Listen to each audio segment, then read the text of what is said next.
Hello, नमस्कार प्यारे साथियों, कैसे हैं? एक बार फिर से मैं आशीष पांडे स्वागत करता हूं आप सभी का टारगेट फॉर आईक्यू में। जैसा कि आप सभी जान रहे हैं कि छत्तीसगढ़ और हिमाचल प्रदेश के जो आने वाले पीसीएसजे के एग्ज़ाम्स हैं, उनके लिए लगातार चैनल पर बहुत ही अच्छे-अच्छे वीडियो और बहुत ही अच्छी कंटेंट आपको प्रोवाइड किए जा रहे हैं। जिन लोगों ने अभी चैनल को सब्सक्राइब नहीं किया है, वो लोग चैनल को सब्सक्राइब करके बेल आइकन दबा दें, ताकि जब भी कोई नई वीडियो आए तो उसका आपको नोटिफिकेशन मिल सके। देखिए दोस्तों, जो आज की वीडियो है ये छत्तीसगढ़ पीसीएसजे प्री एग्ज़ाम के लिए बहुत ही इंपॉर्टेंट है। बड़े से बड़े एक्ट तो आप लोग पढ़ते ही पढ़ते हैं, लेकिन माइनर लॉ के बिना जो है छत्तीसगढ़ और खासकर हिमाचल प्रदेश के एग्ज़ाम अधूरे हैं, क्योंकि इनसे क्वेश्चन वहाँ पे आने ही आने हैं। ठीक है, तो जैसे कि छत्तीसगढ़ हो गया आपका किराया नियंत्रण अधिनियम, है ना, रेंट कंट्रोल एक्ट 2011 हो गया, कॉन्ट्रैक्ट एक्ट हो गया, लैंड रेवेन्यू हो गया, कोर्ट फी एक्ट हो गया। तो इन सारे माइनर लॉ की इंपॉर्टेंट क्वेश्चंस की, बहुत ही मोस्ट इंपॉर्टेंट क्वेश्चन की ये क्लास है। सब समझिए, एकदम से 9 रंग अचार वाली आपके लिए क्लास है। कहीं खट्टा कहीं मीठा, क्या पता कौन सा क्वेश्चन इसमें से आपका एग्जाम में मिल जाए। तो इसलिए पूरा वीडियो अंत तक देखिएगा। माइनर लॉ की बहुत ही इंपॉर्टेंट क्लास है और इसी तरह की वीडियो आपके लिए मैं लगातार लाता रहूँगा। एमसीक्यू की सीरीज लगातार लाता रहूँगा माइनर लॉ की। ठीक है, तो शुरू करते हैं। आज का पहला क्वेश्चन क्या कह रहा है? पहला क्वेश्चन कह रहा है कि छत्तीसगढ़ किराया नियंत्रण अधिनियम के अंतर्गत पुराने अधिनियम का क्या अर्थ है? पुराने अधिनियम का आपके ऑप्शन है: ए छत्तीसगढ़ आवास नियंत्रण अधिनियम 1961, बी छत्तीसगढ़ आवास नियंत्रण अधिनियम 1961 के अधिनियमों में संशोधन, सी छत्तीसगढ़ भू राजस्व संहिता 1959, या फिर डी दोनों ए और बी। तो इसका सही जवाब है दोस्तों, इसका सही जवाब है जो दोनों ए और बी, ए और बी। ठीक है, छत्तीसगढ़ आवास नियंत्रण अधिनियम 1961 और छत्तीसगढ़ आवास नियंत्रण अधिनियम 1961 के अधिनियमों में संशोधन, ये है पुराने अधिनियम का अर्थ। ठीक है, क्वेश्चन दूसरा क्या कर रहा है कि आवासीय उद्देश्यों के लिए किराए पर दिए गए आवास के किराएदार व्यक्ति की मृत्यु हो जाए अगर, उसकी स्थिति में कौन किसे किराएदार नहीं माना जाएगा? मान लीजिए जो किसी आवासीय उद्देश्य के लिए दिया गया है, किसी को रहने के लिए कमरा दिया गया है, अब वहाँ पर किराएदार की व्यक्ति की मृत्यु हो जाएगी, तो किसको किराएदार नहीं माना जाएगा? आपके ऑप्शन है: ए जीवित पति या पत्नी आमतौर पर ऐसे आवास में मृतक के साथ रहते हैं। ठीक है, ऐसे आवास में मृतक के साथ रहने वाली जीवित पुत्री, यानी कि कोई आदमी रह रहा है अपनी बेटी के साथ। सी जीवित पिता आमतौर पर ऐसे आवास में मृतक के साथ रहता है, मतलब कोई बच्चा है अपने पिता के साथ रह रहा है। या ऐसे आवास में मृतक के साथ न रहने वाला जीवित पुत्र, मतलब मान लीजिए जो किराएदार है वो मर गया है, एक्सपायर कर गया, और उसके साथ उसका एक पुत्र है जो जीवित है लेकिन उसके साथ नहीं रहता। ठीक, तो इन चारों में से किसको किराएदार नहीं माना जाएगा? तो इसका सही जवाब है, सही जवाब है इसका डी। मतलब जब बेटा जो है जीवित है लेकिन अगर पिता के साथ रह ही नहीं रहा है तो उसको किराएदार कैसे माना जाएगा? उसको किराएदार नहीं माना जाएगा। ठीक, बाकी जीवित पति या पत्नी, जैसे हस्बैंड वाइफ साथ में रह रहे हैं तो उसमें किसी एक की मृत्यु हो गई तो दूसरे को किराएदार माना जाएगा। अगर कोई बाप अपनी बेटी के साथ रह रहा है तो क्या कहते हैं, अगर पिता की मृत्यु हो गई तो बेटी को माना जाएगा। ऐसे ही सेम चीज़ है, लेकिन जो नहीं रह रहा साथ में उसको किराएदार नहीं माना जाएगा।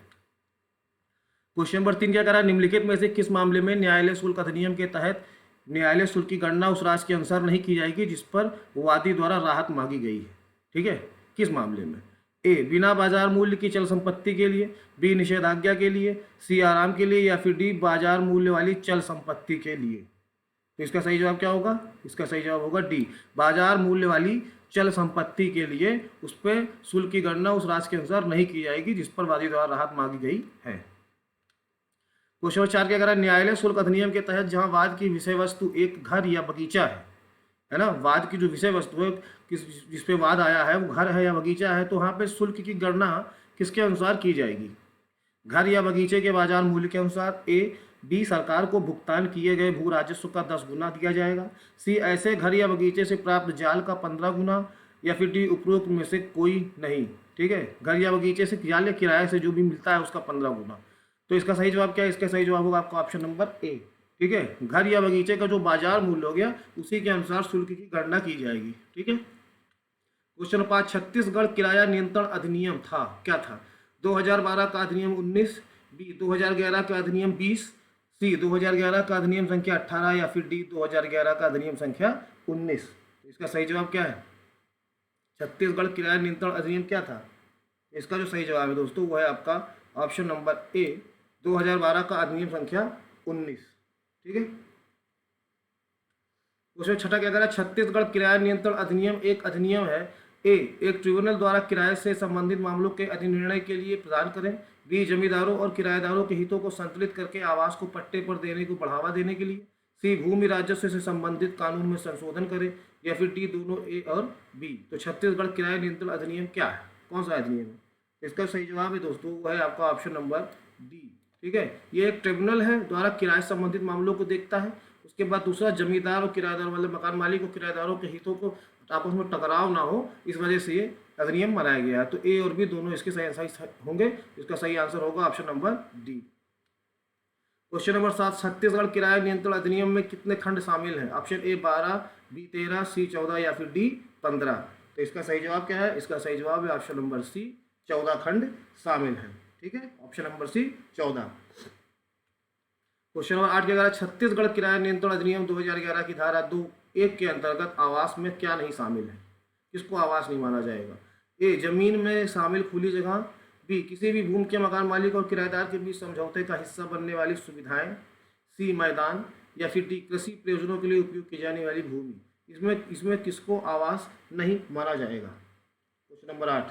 तो सही जवाब है इसका क्वेश्चन नंबर 8 का डी, कृषि प्रयोजनों के लिए उपयोग की जाने वाली भूमि, मतलब खेत होते हैं, इनको आवास नहीं माना जाएगा।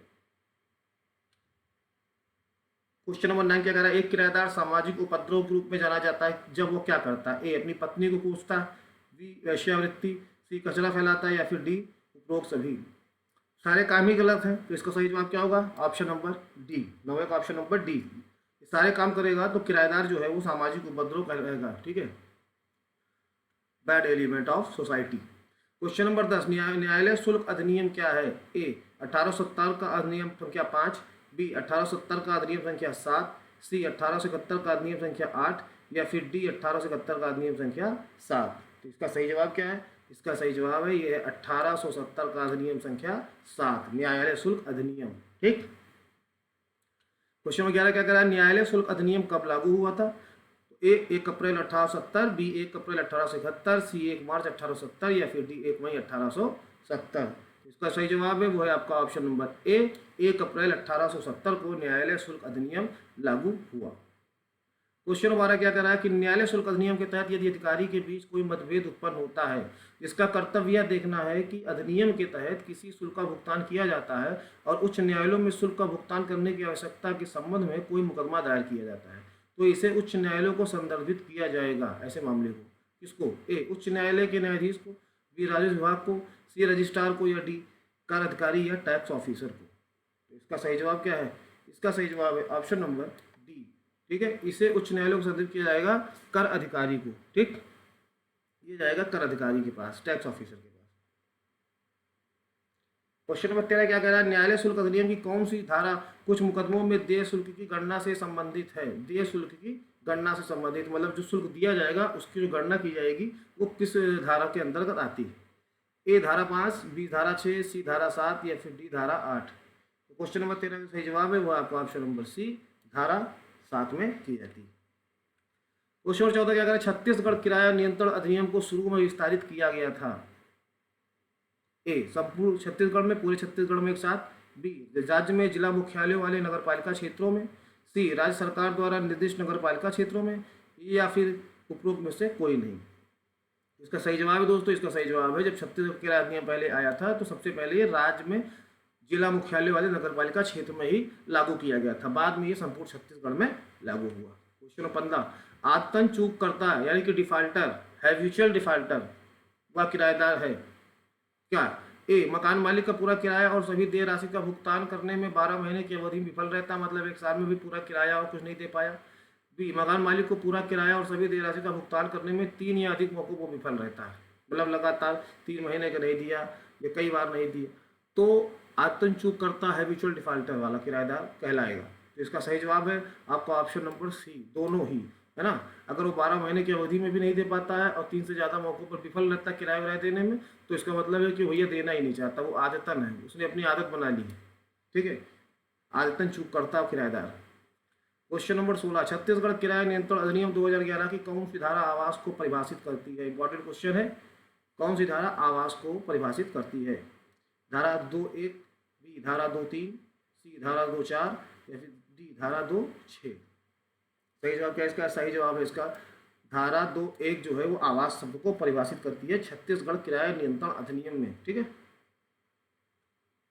न्यायालय शुल्क अधिनियम के तहत यह घोषित करने का अधिकार किसे है कि कर अधिकारी कौन होगा? ए उच्च न्यायालय के न्यायाधीश, बी उच्च न्यायालय के मुख्य न्यायाधीश, सी राज्यपाल या फिर डी सी राज्य सरकार या फिर डी राज्यपाल। सही जवाब इसका क्या है? इसका सही जवाब पिछले क्वेश्चन में डिस्कस किया गया था। इसका सही जवाब हाईकोर्ट के मुख्य न्यायाधीश। ठीक है, ये उसको कर अधिकारी यही जो है नियुक्त कर सकते हैं। पिछले क्वेश्चन में इसका डिस्कस हुआ था। क्वेश्चन 18 क्या कर रहा है? न्यायालय शुल्क अधिनियम के तहत वार्षिकी के नुकसान या मुआवजे या रखरखाव के बकाया के लिए सूट सहित धन के लिए एक मुकदमे में अदालत शुल्क की गणना किसके रूप में की जाएगी? ठीक है, जो सूट जो दायर किया गया है उसके सहित धन के लिए एक मुकदमे में अदालत शुल्क की गणना किसके रूप में की जाएगी? ए दावा की गई राशि का 5 गुना, बी दावा की गई राशि का 10 गुना, सी 15 गुना या फिर डी दावा की गई राशि के अनुसार। इसका जो सही जवाब है, इसका सही जवाब है आपका ऑप्शन नंबर डी, दावा की गई राशि के अनुसार के रूप में शुल्क की गणना की जाएगी। क्वेश्चन नंबर 19, दंड प्रक्रिया संहिता 1973 में संशोधन किया जा सकता है? ए संसद अथवा राज्य विधानसभा द्वारा, बी केवल संसद द्वारा, सी उच्चतम न्यायालय और संसद द्वारा, डी केवल राज्य विधानसभा के द्वारा। तो देखिए दंड प्रक्रिया संहिता 1973 में जो संशोधन किया जा सकता है वो केवल संसद के द्वारा किया जा सकता है। इसका आंसर नंबर बी सही है। दंड देखिए, दंड प्रक्रिया 1973 एक केंद्रीय अधिनियम है या धारा 1(2) के अनुसार जम्मू कश्मीर राज्य के सिवाय संपूर्ण भारत लागू है। ठीक है, और इस संहिता के अध्याय 8, 10 तक 11 को छोड़कर बाकी ऊपर नागालैंड और जनजातीय क्षेत्रों में लागू नहीं होता है। ठीक है, और इसमें दंड प्रक्रिया संहिता 1973 में उपबंध करने की शक्ति प्राप्त है किसको? संशोधन केवल संसद के द्वारा किया जा सकता है और राज्यों को केवल अनुपूरक, अनुशांसिक या परिणामिक उपतांत्रों के रूप में दंड प्रक्रिया संहिता 1973 में उपबंध करने की शक्ति प्राप्त है। यानी कि संशोधन जो है कौन करेगा? केवल संसद करेगी। क्वेश्चन और 20, कथन ए दंड विधि का उद्देश्य अपराधों को रोकना है। तो कारण क्या कह रहा है? कुछ परिस्थितियों में एक प्राइवेट व्यक्ति भी दूसरे व्यक्ति को गिरफ्तार कर सकता है। तो क्या ऑप्शन ए कथन और कारण दोनों सही है और आर ए का सही स्पष्टीकरण है, बी ए आर दोनों सही है परंतु आर ए का सही स्पष्टीकरण नहीं है, सी ए सही है परंतु आर गलत है, डी ए गलत है परंतु आर सही है। इसका सही जवाब है दोस्तों ऑप्शन नंबर ए, है ना। देखिए दंड विधि का उद्देश्य अपराधों को रोकना है, सही बात है। और कारण क्या कह रहा है? कुछ परिस्थितियों में एक प्राइवेट व्यक्ति भी दूसरे प्राइवेट व्यक्ति को गिरफ्तार कर सकता है। बिल्कुल, लोग बाउंसर रखते हैं, प्राइवेट एजेंसियां हैं, ये सब गिरफ्तार कर लेती रख लेती हैं। ठीक है, तो होता क्या है कि ए भी सही है, आर भी सही है और आर ए का सही स्पष्टीकरण भी है। तो इसका सही जवाब क्या होगा? Option number A. देख लीजिए, अपराध को रोकने के लिए प्राइवेट व्यक्तियों को अपराधियों को गिरफ्तार करने की कुछ विशेष परिस्थितियों में शक्ति दी गई है दंड प्रक्रिया संहिता में। ठीक है, इसीलिए कथन और कारण दोनों सत्य हैं और कारण कथन की व्याख्या भी करता है। क्वेश्चन नंबर 21, दंड प्रक्रिया संहिता 1971 की सबसे अद्भुत या अद्वितीय विशेषता निम्न से किसे कहा जा सकता है? ए कार्यपालिका क्या न्यायपालिका से पृथक्करण, बी अभियुक्त द्वारा अन्वेषण, जांच या विचारण के दौरान दोष सिद्धि की तारीख से पहले भोगी गई विरोध की अवधि का दोष सिद्धि पर अधिरूपित कारावास की अवधि के विरुद्ध मुजरा किया जाना, सी शीघ्र विचारण या फिर डी उपयुक्त में से कोई नहीं। तो देखिए सबसे बढ़िया और अद्वितीय विशेषता यही है इसकी कि कार्यपालिका व न्यायपालिका का पृथक्करण। ठीक, यही सबसे बड़ी विशेषता है। देख लीजिए, दंड प्रक्रिया संहिता 1973 को दंड प्रक्रिया संहिता 1898 के स्थान पर विधि आयोग की अनोख सिफारिशों को स्वीकार करते हुए लागू किया गया, जो 1 अप्रैल 1970 को हुई। इस संहिता के अंतर्गत दंड न्यायालयों की नवीन रचना कार्यपालिका से न्यायपालिका के पृथक्करण के सिद्धांत पर ही आधारित है। मतलब जो दंड न्यायालय नए बने हैं कार्यपालिका से न्यायपालिका के पृथक्करण के सिद्धांत पर ही आधारित है। और तो यही जो है सबसे अद्भुत और अद्वितीय विशेषता है दंड प्रक्रिया संहिता 1973 की। क्वेश्चन 22 क्या कह रहा है? न्यायालय शुल्क छत्तीसगढ़ संशोधन अधिनियम में नवीनतम संशोधन कौन सा था? ए 2016, बी 2017, सी 2018 या डी 2020। इसका जो सही जवाब है, इसका सही जवाब क्या है दोस्तों? इसका जो सही जवाब है वो है 2017। अभी सबसे नवीनतम संशोधन इसमें यही हुआ। क्वेश्चन नंबर 23, जमानती अपराध कौन से हैं? ए दंड प्रक्रिया संहिता की प्रथम अनुसूची में जिनमें जमानती अपराध का उल्लेख किया गया है, बी सभी समन्स विचारण के प्रकरण, सी सभी असंज्ञेय अपराध के प्रकरण या फिर डी सही प्रकरण जो सत्र न्यायालय द्वारा विचारणीय नहीं है। तो इसका जो सही जवाब है, इसका सही जवाब है आपका ऑप्शन नंबर ए, दंड प्रक्रिया संहिता की प्रथम अनुसूची में जिनमें जमानती अपराध का उल्लेख है वही आपके जमानती अपराध हैं। देख लीजिए, दंड प्रथम अनुसूची में जमानती अपराध के रूप में दिखाया गया है। ठीक है, प्रथम अनुसूची में। क्वेश्चन नंबर 24, वर्तमान न्यायालय शुल्क अधिनियम ने किसका स्थान ले लिया है वर्तमान न्यायालय शुल्क ने? किसका स्थान लिया? ए 1860 का अधिनियम संख्या 36, बी 1867 का अधिनियम संख्या 26, सी 1862 का अधिनियम संख्या 10 या फिर डी उपरोक्त सभी। इसका सही जवाब है दोस्तों आपको ऑप्शन नंबर बी 1867 का अधिनियम संख्या 26 का स्थान लिया है वर्तमान न्यायालय शुल्क अधिनियम ने। ठीक, क्वेश्चन 25 से अगर आप पंजीकरण अधिनियम की किस धारा में किस पंजीकरण के दस्तावेजों की सूची अनिवार्य है? ठीक, पंजीकरण अधिनियम की किस धारा में किस पंजीकरण के दस्तावेजों की सूची अनिवार्य है? तो ये यहाँ पर क्वेश्चन ये है कि किस धारा में, इसको आप काट दीजिए, किस धारा में पंजीकरण के दस्तावेजों की सूची अनिवार्य है?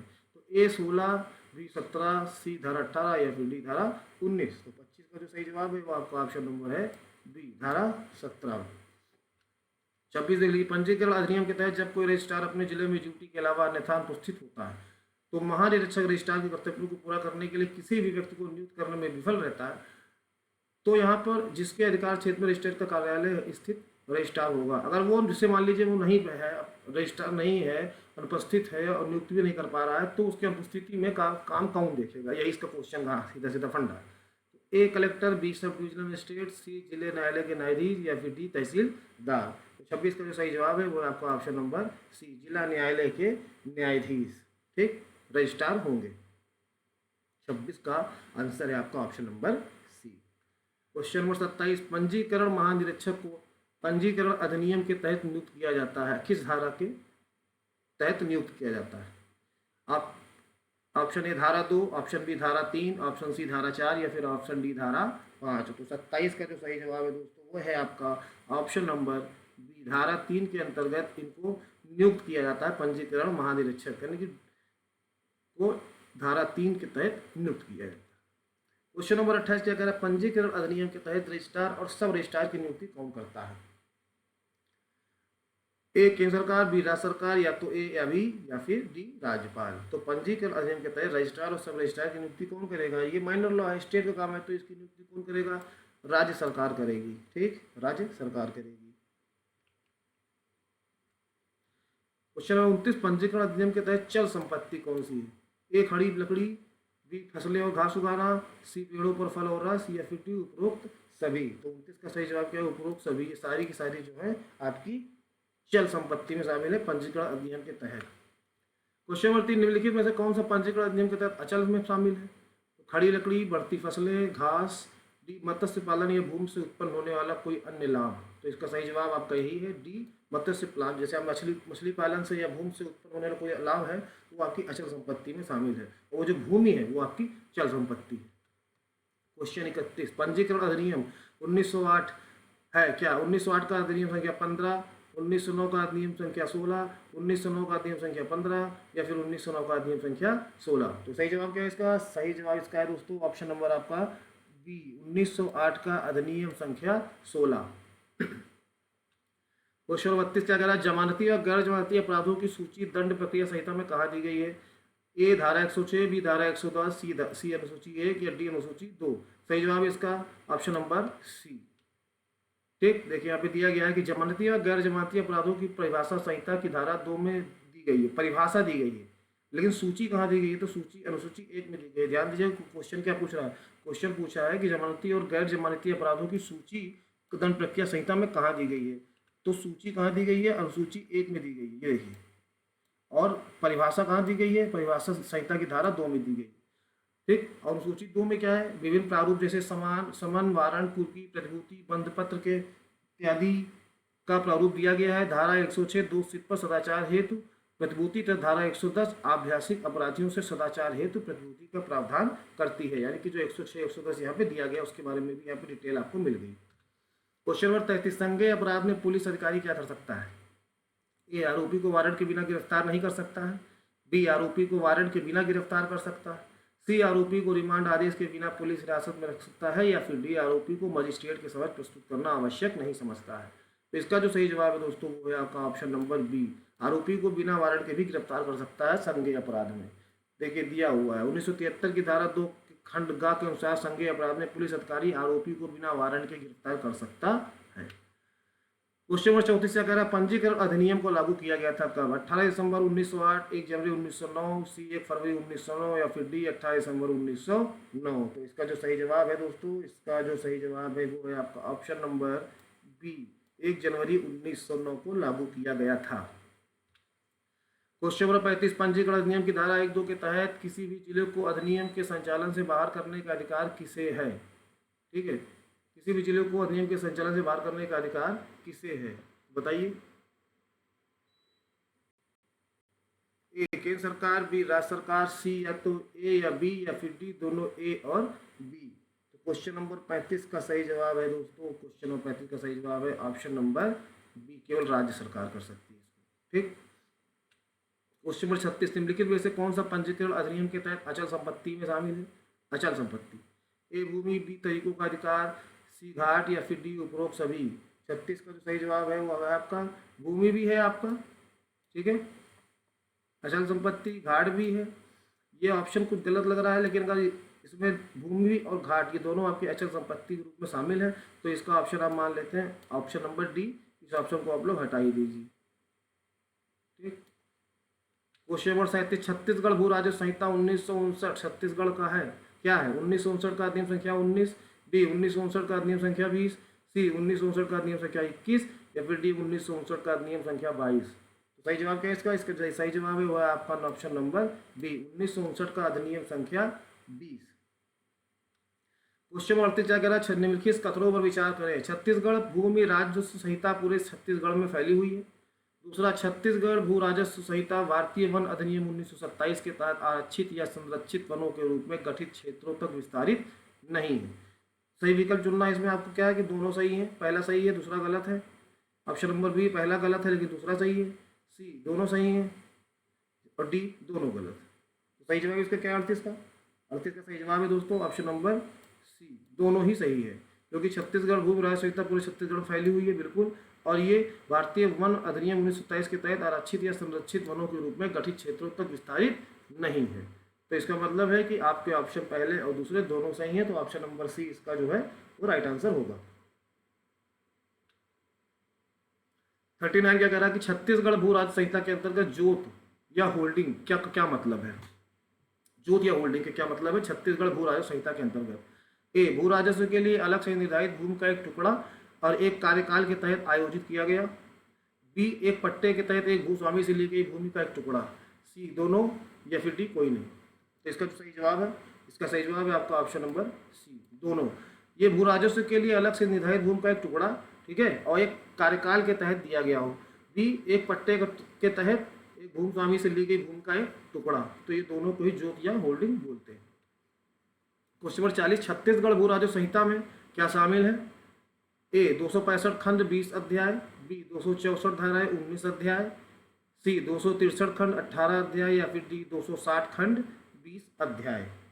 इसका जो सही जवाब है वो है आपका ऑप्शन नंबर बी, 264 धाराएं 19 अध्याय शामिल हैं, ठीक है, छत्तीसगढ़ भू राजस्व संहिता में। क्वेश्चन नंबर 41 क्या कह रहा है कि बाजार मूल्य या मार्केट वैल्यू शब्द की परिभाषा छत्तीसगढ़ भू राजस्व संहिता में किसके द्वारा सम्मिलित की गई? ऑप्शन ए 2011 का सीजी अधिनियम संख्या 14, 2012 का छत्तीसगढ़ अधिनियम संख्या 23, 2013 का सीजी अधिनियम संख्या 32 या फिर 2014 का सीजी अधिनियम संख्या 15। इसमें से किसके द्वारा बाजार मूल्य शब्द की परिभाषा भू राजस्व संहिता में सम्मिलित की गई? 41 का जो सही जवाब है वो आपका ऑप्शन नंबर सी, 2013 का सीजी अधिनियम संख्या 32। क्वेश्चन नंबर 42, छत्तीसगढ़ भू राजस्व संहिता के अधीन मंडल के प्रमुख पद की नियुक्ति किसके द्वारा की जाएगी? ठीक है, तो ऑप्शन ए राज्य सरकार, बी बोर्ड के अध्यक्ष, सी बोर्ड के सदस्य, डी या तो ए या तो बी। इसका जो सही जवाब है, इसका सही जवाब है राज्य सरकार के द्वारा की जाएगी। राज्य सरकार के द्वारा मंडल के प्रमुख पद की नियुक्ति की जाएगी। क्वेश्चन नंबर 43, छत्तीसगढ़ भू राजस्व संहिता के तहत सभी राजस्व अधिकारी किसके अधीन होंगे? ए बंदोबस्त आयुक्त, बी कलेक्टर, सी बंदोबस्त अधिकारी या फिर डी राज्य सरकार। तो इसका सही जवाब है, इसका सही जवाब है दोस्तों ऑप्शन नंबर डी, राज्य सरकार के अधीनस्थ होंगे। क्वेश्चन नंबर 44, छत्तीसगढ़ भू राजस्व संहिता की किस धारा के अंतर्गत राज्य सरकार सहायक संयुक्त उप समाहर्ताओं की नियुक्ति कर सकती है? धारा 17, धारा 18, धारा 19 या धारा 20? चारों में से जो सही जवाब है वह आपका ऑप्शन नंबर बी, ठीक। क्वेश्चन नंबर 45 यदि कलेक्टर द्वारा आदेश पारित किया जाता है तो छत्तीसगढ़ भूमि राज संहिता के प्रावधानों के तहत अपील कहाँ होगी? तो ऑप्शन ए बंदोबस्त अधिकारी, बी बंदोबस्त आयुक्त, सी राजस्व बोर्ड या फिर डी उच्च न्यायालय। तो सही जवाब है इसका राजस्व बोर्ड। तो दोस्तों ये थे आपके माइनर लॉ के छत्तीसगढ़ के बेहतरीन से क्वेश्चन, इंपॉर्टेंट क्वेश्चन, समझ नौरंग अचार था और इसी में से क्या पता क्वेश्चन एग्जाम में आ जाए। चैनल को आपने सब्सक्राइब ना किया हो तो सब्सक्राइब कर लीजिए और बेल आइकन दबा दीजिए। पूरा वीडियो आपने अंत तक देखे हैं तो प्लीज़ लाइक शेयर कमेंट भी कर दीजिए। जितना ज़्यादा शेयर करेंगे उतना ही ज़्यादा से लोगों के पास पहुँचेगा और सभी को उसके बारे में जानकारी मिलेगी। तो मिलते हैं अगले वीडियो में, तब तक के लिए इजाज़त दीजिए। जय हिंद, जय भारत।